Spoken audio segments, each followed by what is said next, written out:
What's going on, guys? My name is Austin, and this is the Bodies in Business podcast. And hopefully today you're going to learn something that you can apply to your body and your business. It's going to be super helpful for you to optimize whatever you're trying to do. All right, so let's jump right into it. We're going to talk about business first. I watched a podcast on Lenny's podcast with Nick Turley, who is the VP head of ChatGPT. And it's a great podcast. ChatGPT and the OpenAI team have built an incredible product. And it's just amazing what ChatGPT has morphed into over the years. I remember when it first came out, I was at my parents' house and I played with it for like an hour or two the first time I ever got my hands on it. And it's really cool to hear someone who has been there since, I'm going to read off what is on his LinkedIn bio. It says, took ChatGPT from 0 to 700 million plus weekly active users, billions in revenue, and the 5th most popular site in the world. Pretty good. Not a bad resume, not a bad bullet point. But I was listening to their podcast and a couple of things popped out to me. You should go listen to the whole thing. I listen to them on YouTube, wherever you listen to your podcast, but because I just kind of like to see what their expressions are and stuff. And so I'm going to pull up a couple things. The first thing that I want to pull up that they talked about was Nick being maximally accelerated when it comes to new features for ChatGPT. And I'm going to let him explain what he means by this before we jump into it. And then there's two other things that he talked about, but the first one is maximally accelerated. I thought it was a really good point. Let me pull this up and then we're going to hit play and I will let you watch this thing. It's really, really fun to see. All right, here we go. I got it going. It'll come up. There it is. All right, here we go. All right, I'm going to pause it there. I so appreciate this saying maximally accelerated just because being in a startup, a lot of times you have to do things so quickly. You have to do things like the next day. Things have to get done so much quicker than if you're at a big company because you just don't have the time or the resources in order to let things take a long time to complete. So I really appreciated this saying that Nick said that has kind of become kind of a joke at ChatGPT or OpenAI. Is it maximally accelerated? And having a Slack channel about it, because at the end of the day, they make billions of dollars in revenue and they're still trying to go as fast as possible because they know how important it is to be the front runners in the AI race. Now, I'm not saying you have to be crazy about this stuff, but it was really comforting for me to hear somebody that's in a position that he's in to say, hey, how can we do, what's stopping us from doing this tomorrow? And go do it, make it the top priority and do it as fast as we can. Obviously, you want to put a good product out there, but a lot of big companies get bogged down in we'll do that tomorrow, do that next week, do that next month. And you gotta move faster than that in a small company. So the next thing he talked about, let me share something else. I'm gonna pull it up. It was his major in college. And you would think he was a comp sci major to start off with, but he was actually a philosophy major. And so I thought this was pretty interesting because I'm going to let him talk about it in a little bit and I'll go into why I think this is interesting, but here we go. Else work, different product work, but it was. Wow is right. That's really cool. I think a lot of people pigeonhole themselves into saying I want to do this, I want to do that. Whereas his mentality on finding a job was, I want to work with really smart people, really driven people. And I think that's a really interesting take on trying to find a job. And he didn't start out working on a product because it was a research facility. He said he fixed the blinds and he sent out NDAs. And anybody who's in today's world, anybody who's a hard worker and is wanting to learn, we have a lot of tools at our disposal these days. And so if you are those two things, a hard worker and willing to learn, you can go into just about any company and you can figure out what you need to do to make yourself successful in the role that you need to be in.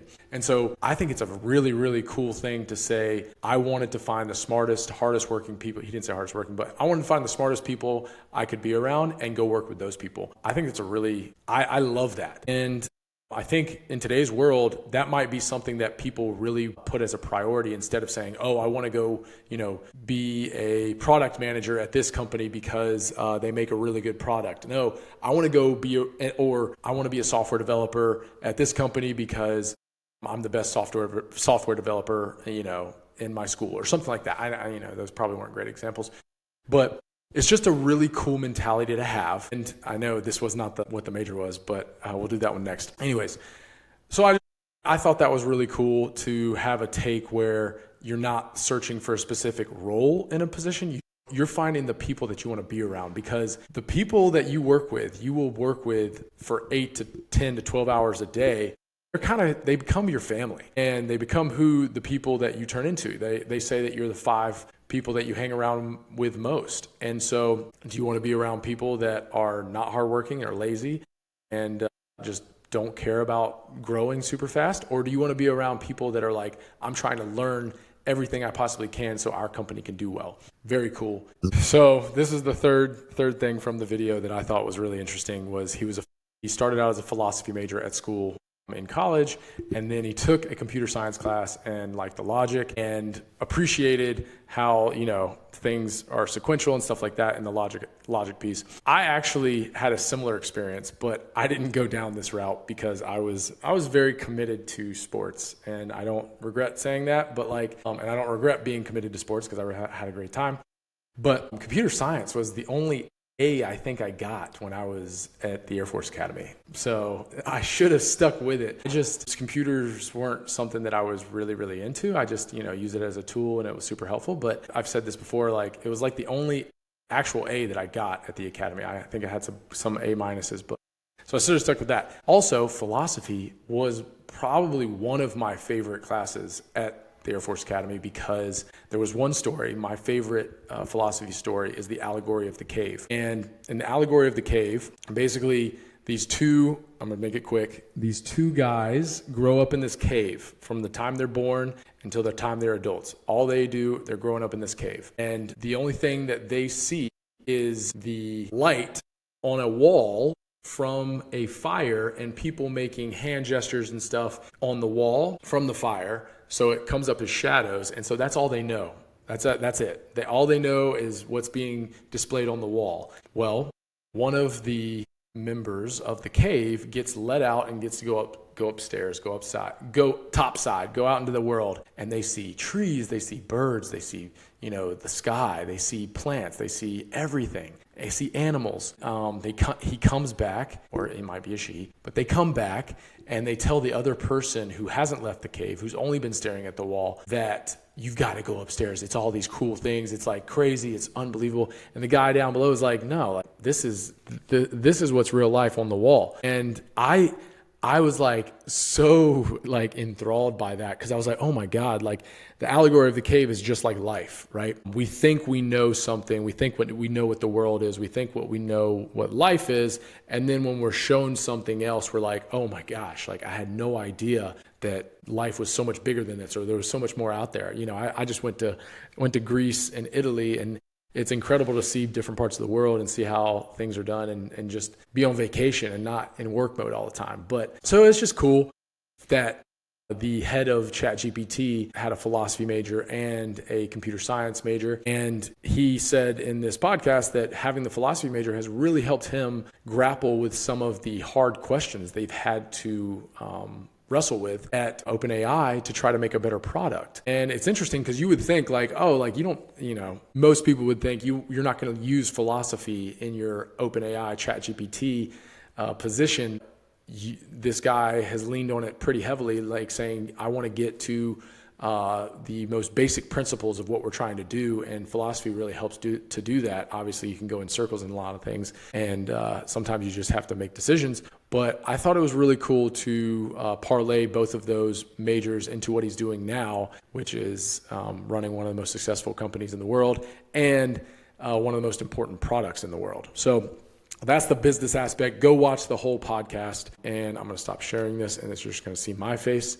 And stop sharing. Nick Turley, super smart, sounds like, and it sounds like he's a guy that's willing to do the grunt work in order to get where he needs to be most successful. So I thought that was really cool. So the other 2 things that I wanted to talk about, which are more about the body, are Fit for TV, which is a new Netflix documentary about The Biggest Loser, the show.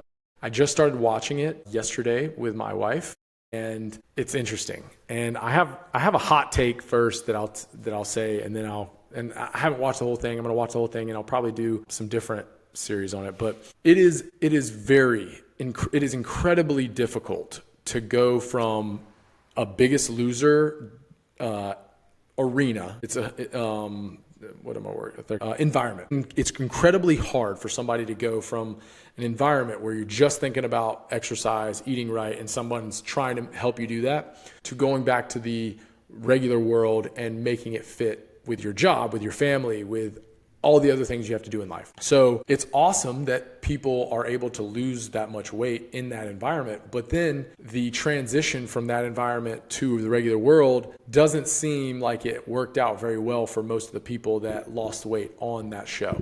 And so that's my hot take, is like, those shows are great, but we have to be able to teach people how to do this in a normal world, in a normal environment where they're with their families, with their jobs, with doing fun things with their friends, you know? And so I get so frustrated saying, or not frustrated, but like, for me, I think those shows give a false sense of, hey, this is how you have to do it in order to make it work for yourself and lose all this weight. And it definitely helps. Don't get me wrong. Like, it's super helpful to be hyper focused on losing weight and living healthier lives. But it's also not super helpful whenever you have to go back to reality and make it work without having a coach yelling at you, without having meals right there at your fingertips that are incredibly healthy for you, without working out 2 or 3 times a day. Those things are tough to continue doing. So I've only watched part of the first episode. I'm gonna watch the whole thing, but I'll give you some more feedback on that. That's my hot take on that, and I'll talk about it more. But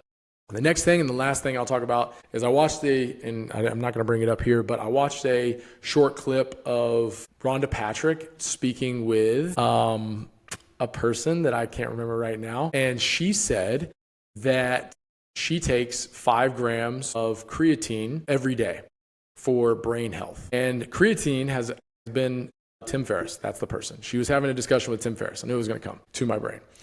Should have been taking creatine. But creatine has become like a really, really hot topic in the health world now. Everyone, since I was young, said that, you should take creatine in order to get bigger, faster, stronger. And now they're saying that it has incredible brain benefits. I don't know, I haven't done it yet. I just ordered some creatine on Amazon, so it'll be here tomorrow.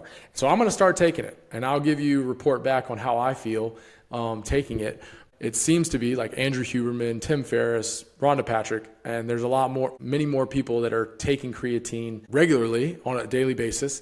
And you should always consult your doctor if you're going to take something new in your diet. But yeah, I think it's definitely something that I try to optimize my body, my mind and body. And so if it's something that can help me think better and not be as tired during the day, I'm going to do it. Not all the time, but we'll try this out. I'll give you some feedback on how to do it. But I'm going to start out with taking 5 grams of creatine per day. And we're going to do that for 30 days, probably maybe even longer. And then she says when she's on the road or she's about to get ready for a talk or something, she takes 10 grams. So I'm going to start out with 5 grams. Maybe she takes 20. I'll have to go back and look, or I have to bring up the thing next time. But I'm going to start taking 5 grams a day, see how that goes, and we'll get back to you. So that's all I got. Lenny's podcast with Nick Turley, the Fit for TV documentary, and then creatine. Those were the 3 areas we talked about today. If you have any questions about those, feel free to reach out. And if you have any topics you want to talk about, love to hear them. And we're back. So I just got back from my honeymoon, actually getting married, my honeymoon. So now we're going to be doing this. I'm going to try to do this podcast every Sunday night. And so it'll post on Monday morning.